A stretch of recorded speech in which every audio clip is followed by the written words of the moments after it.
একটি আয়াতের মধ্যে 5টি বিষয়। কয়টি বিষয়? 5টি বিষয়, অনেক গুরুত্বপূর্ণ।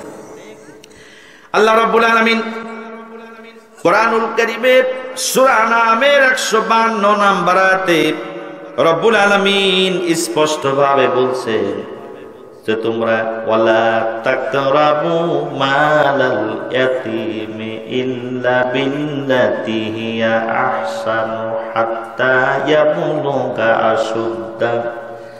আল্লাহ বলছেন তোমরা ইয়াতীমের মালের নিকটবর্তীও হইও না, তার নিকটেও যাবা না উত্তম পদ্ধতি ছাড়া, আর যতক্ষণ পর্যন্ত না তারা প্রাপ্তবয়স্ক হয়।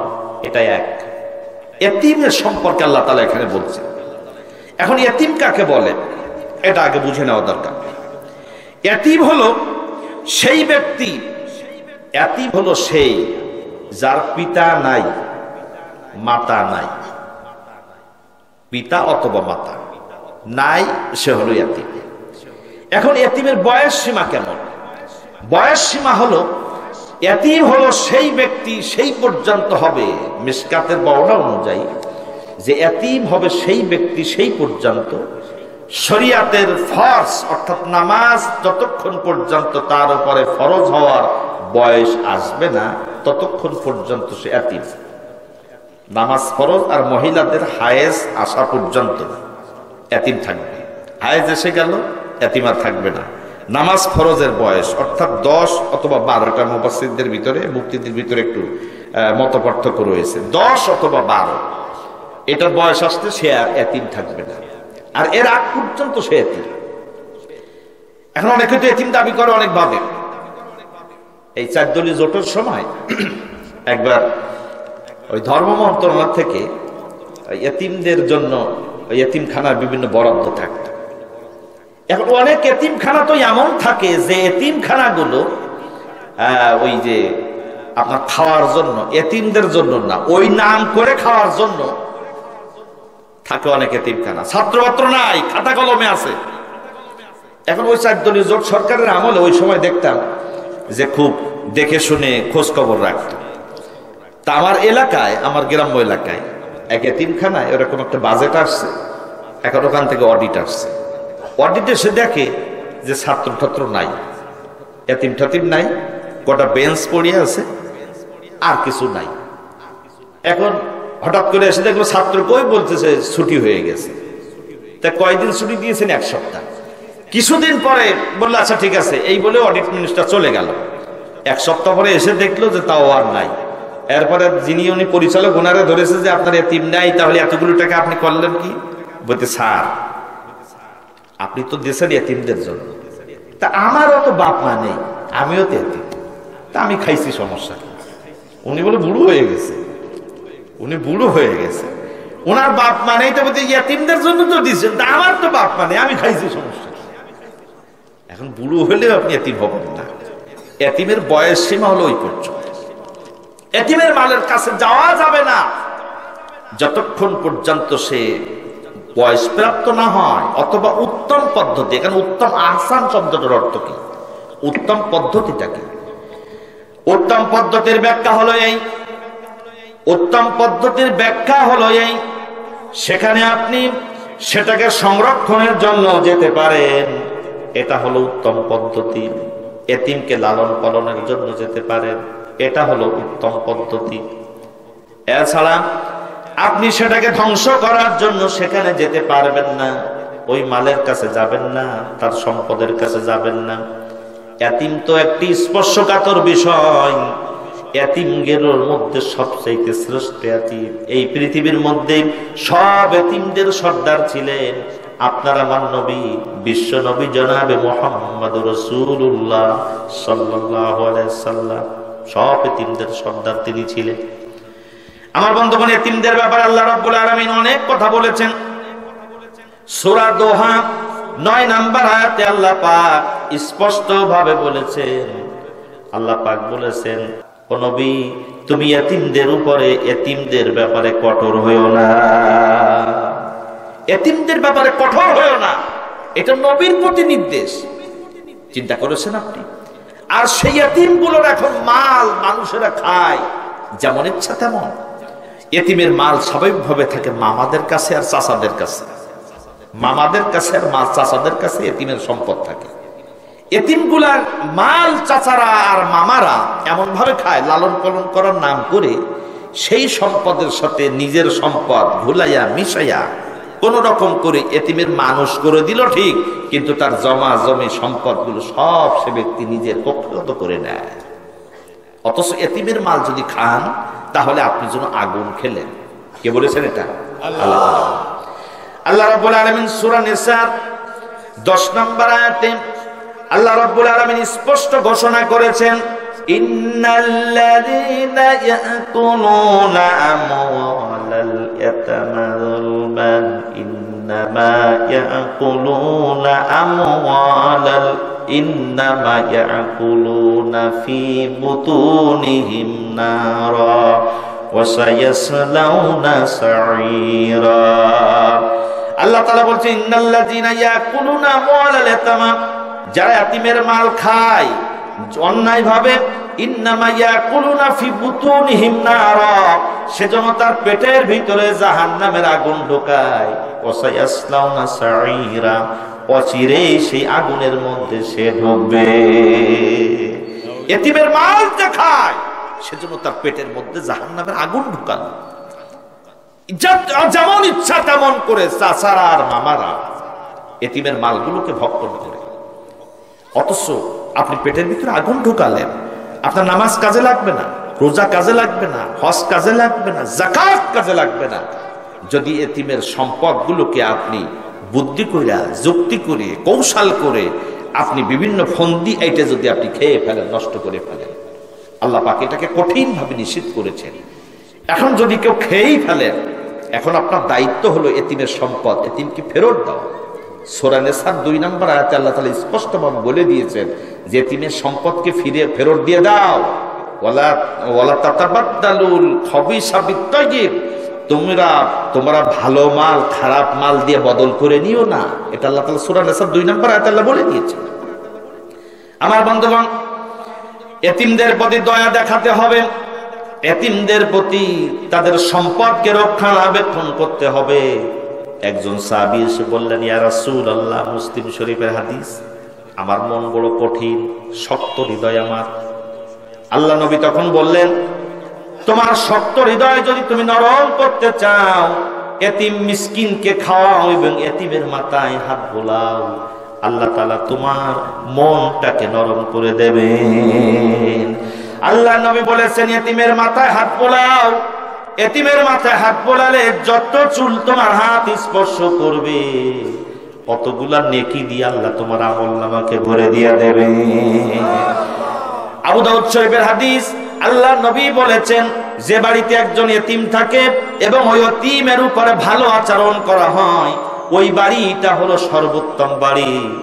আর যে বাড়িতে একজন এতিম থাকে, সেই এতিমের সাথে খারাপ আচরণ করা হয়, ওই বাড়িটা হলো সবচাইতে নিকৃষ্ট বাড়ি। নাউযুবিল্লাহ।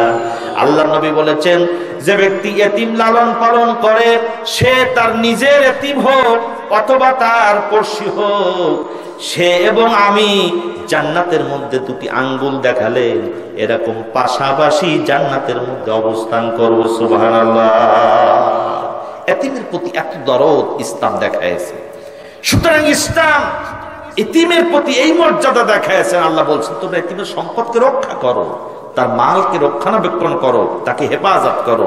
এতিমের প্রতি কত দয়া দেখালেন সাহাবীরাও। দেখেন, অর্ধেকটা পৃথিবীর রাজত্ব তখন হযরত উমর রাদিয়াল্লাহু তাআলা, অর্ধেকটা পৃথিবীর রাজা হযরত উমর রাদিয়াল্লাহু তাআলা। রাতের বেলায় তিনি ঘুরে ঘুরে বেড়াতেন, জনগণের অবস্থা দেখতেন, কার কি অবস্থা। স্টেজে কথা হচ্ছে, কথা বলবেন না, কথা হচ্ছে কেন?